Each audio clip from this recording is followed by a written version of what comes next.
Shalom mes bien-aimés dans le Seigneur. Nayambi ebele ya bape balobi prophète. Pourquoi message na yo? Ezoza la message lokola ya ko séparer bato. Pourquoi message na yo ezolinge kabola ba famille? Je ne sais pas. Na message nini au prophète Jérémie asali pe kabola ba famille. Lelo na yambi maman moko à partir ya Irlande. Alobi prophète Jérémie. J'ai un ami nazana moninga nanga. To yebana na ye depuis Afrique. Mais nga nazaka na Irlande moninga nanga zaka na Belgique. Mais moninga nanga zui matanga ya grand frère na ye na Irlande. Tangwa ye na mboka Irlande lokola sa moningo na yebi. Ngande na yambi ye na ndaku nanga pendant 2 semaines. Moninga ona yambake na ndaku nanga. Okiko imaginer lelo nga nazali banda. Mais moningo nga na yamba na ndaku akomi mwasi ya mobali na ngai. Moninga nanga komi kobima na mobali nanga pe bakomi ndaku moko. Regardez le cœur de l'homme. Tala botema ya mutu. Oebeza na rasa batu mususu. Okabela ye, osunga ye, osekana ye. Me ya yaka kotsayo mbeli na mokongo. Tant ozolo ba muto yo yebite kokomise moninga te.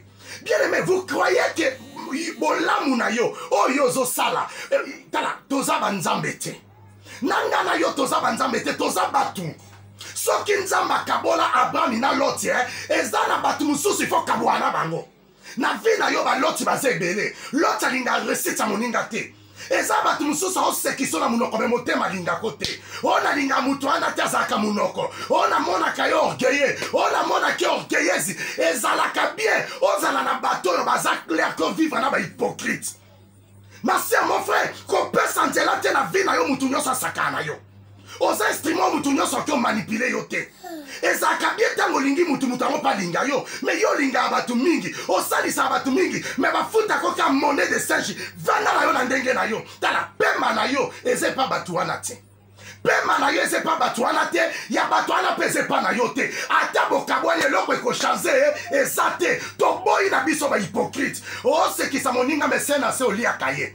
Osekisa moninga mokomisa esija otonga. Osekisa mutu mo kritika kaye. Moninga bela bobi aza sida. Kosala likambu po batu batindi yo te.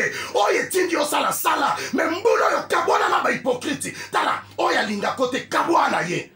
Kopesa nzela mutu nyoso sakano te. C'est votre humble serviteur, le prophète Jérémie Kabamba. 081 375 27 94. Toboy ba hypocrisie. Que le Seigneur Dieu vous bénisse.